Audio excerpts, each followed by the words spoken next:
Good morning, St. Francis, and good morning, people of God. It is Thursday, the sixth day of April, 2023. It is Thursday of Holy Week for the moment, but it will soon transition into Holy Thursday and the Mass of the Lord's Supper this evening. This is the 40th and last day of Lent. Again, unlike Ash Wednesday, where we enter Lent with a big bang and ashes galore and everything else like that, today Lent fades quietly away, as it should, as it must, into the wonder and glory of the Sacred Triduum, and then into the wonder and glory of the Easter season. Today, we conclude our Lenten journey and now move into that great journey that brings redemption, that brings freedom, that brings salvation, not just to Christians, not just to Catholics, but to all people who dare, in many ways, to believe in a God who cares for us and a God who loves us. So coming to you this morning, because we just finished Stations of the Cross at our school, the Franciscan school. It was lovely. It was under an hour, which was even better.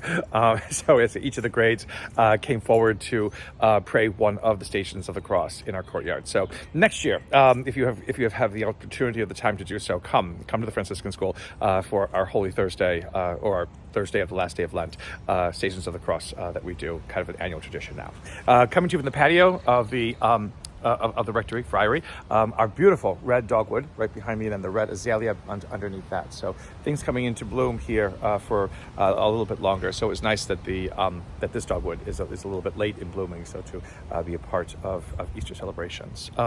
There is no Mass today. There is no Mass. There is no the only Mass. Well, there is no morning Mass. There are no daily Masses. There is no Mass for the 40th day of Lent. Again, because it fades quietly away. The only liturgy that happens is the liturgy of the Lord's Supper. There should only be one in a parish, unless circumstances say that you have to have more than one. But there should only be one, and it should open up the Sacred Triduum, Paschal Triduum, and lead us into it. So that will happen this evening. Important thing to remember about this day as we begin the Mass of the Lord's Supper: it is not the feasts of priests. Stop saying that. It is not the institution of the priesthood.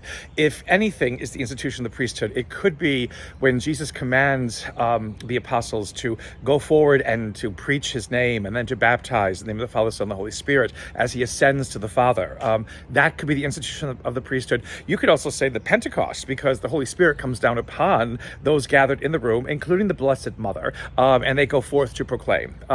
All they are given at the Last Supper, and that's not all they are given, but a very important thing that they are given is this meal to remember him. He does not make them priests. He does not tell them to lead it.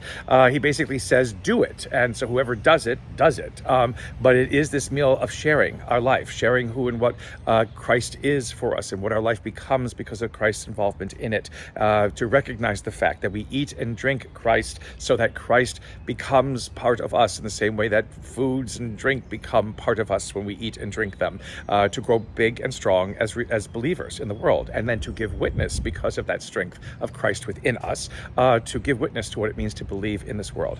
Always remember that the gospel, though, and again, this is why it's not the institution of priests at all, because it's not the gospel of Jesus breaking bread and sharing a cup filled with wine. It is a gospel of washing feet. And so if the institution of priesthood is about washing people's feet all the time, well, then perhaps we need to pay more attention to that. And some priests should be equally involved with being selfless and humble than they should be making sure that we get, body and blood, bread and wine out to people, or at least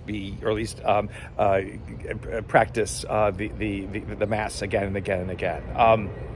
It is, this meal is about us, and always about us, and how we are to treat each other, care for one another, do the least bit of service for each other, just because it makes us more and more human.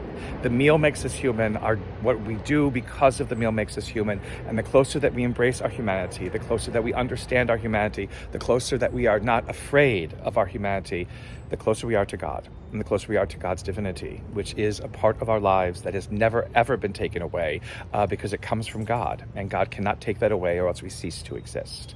To become more fully human is to become more fully divine.